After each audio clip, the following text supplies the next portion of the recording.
Suspended IAS Rajendra પટેલના સમર્થનમાં આવ્યો છે પાટીદાર સમાજ। અમદાવાદના માંડલમાં પાટીદારોએ વિશાળ રેલીનું આયોજન કર્યું।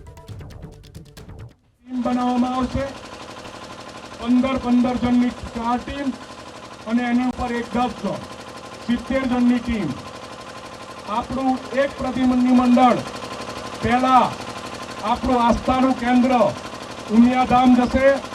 માં ઉમાને સરકારને સદબુદ્ધિ આવે એવી પ્રાર્થના કરશે અને ઉમાધામના આપણા ટ્રસ્ટી મુખ્ય સેવકને મળી અને પાટીદાર સમાજના દીકરાને ન્યાય મળે, મલાઈ ખાવાવાળા જેલમાં જાય અને સેવક જેલની બહાર આવે એના માટેની પ્રાર્થના કરશે।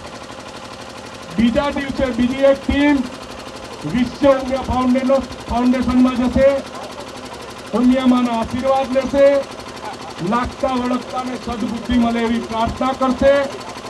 વિશ્વ ઉમિયા ફાઉન્ડેશનના ટ્રસ્ટી મંડળને મળશે અને એમને કહેશે કે તમે સમાજના આગેવાન છો, સરકારને જઈને વિનંતી કરો કે આ દીકરાને ન્યાય મળે। પછી એક ટીમ શિક્ષણ જશે ઉમિયાધામના મંદિરે, પછી એક ટીમ ખોડલધામ માં ખોડિયારના આશીર્વાદ લેશે, ખોડલધામના ટ્રસ્ટી મંડળ, ખોડલધામના ચેરમેન નરેશ પટેલને મળશે અને આ ચારેય સંસ્થાના આગેવાનોને જવાબદારી સોંપવામાં આવશે કે જ્યાં સુધી પાટીદાર સમાજના પ્રાણ પ્રશ્નોનું સોલ્યુશન નહીં આવે ત્યાં સુધી તમારે સરકાર સાથે વાટાઘાટો કરવી પડશે, સરકારને મનાવવી પડશે। એમની ભાષામાં સમજે તો ઠીક છે, ને આપણી ભાષામાં મનાવીએ એમાં અમને ટેકો આપવો પડશે અને એના માટે અમને કન્વિન્સ કરવામાં આવશે। એટલે હવે જ્યાં સુધી પાટીદાર સમાજના આ પ્રશ્નોનું નિરાકરણ ના આવે ત્યાં સુધી આપણી માતાજી સંસ્થાનના કોઈ પણ આગેવાન આવે એને પહેલું કહેવાનું કે રાજેન્દ્ર પટેલનું શું કરશું, ચલો આપણે સરકારમાં વાત કરીએ।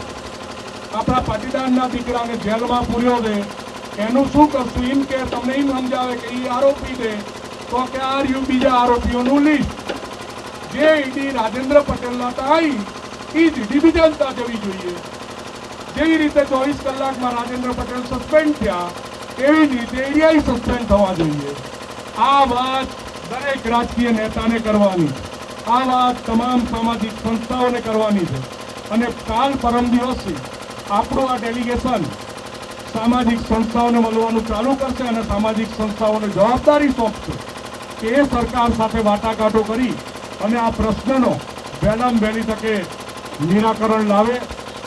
તમે બધા જ આવી ખેતીની જોરદાર સિઝનમાં પાટીદાર સમાજની લાગણી સમજી અમારી બધાની વાતનું માન રાખી અને આ મોટી સંખ્યામાં એક દિલમાં આગ લઈને હાજર રહ્યા એ બદલ હું સમાજ વતી 2 હાથ જોડી અને તમારો આભાર માનું છું।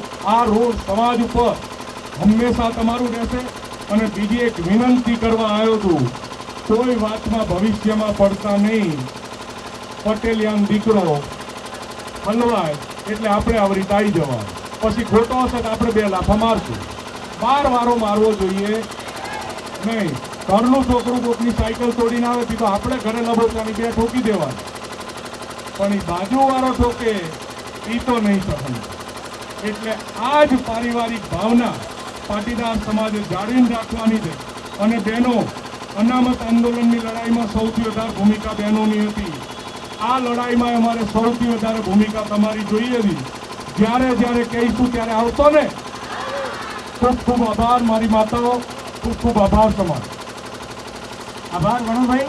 અને હવે ખાસ વિનંતી કે જેટલા બી ભાઈઓ અને બહેનો આવ્યા છે કે ઘરે ના જાય, આપણે એપીએમસીમાં આના પછી નાસ્તા પાણીનું આયોજન કરેલ છે એ પહેલાં આપણે મામલતદાર સાહેબની ઓફિસની મર્યાદા છે એટલે આટલી મોટી સંખ્યામાં નહીં જઈ શકીએ, પણ આગેવાન કક્ષાના 11 માણસો આપણે એમાં ઓફિસમાં જઈશું। એમાં નામ દેતો નથી પણ હું રીતે પોતે થોડા આગળ આવી જાય એટલે 11 જણ આપણે સાહેબની ઓફિસમાં જઈને આવેદનપત્ર આપી અને બહાર આવીએ છીએ।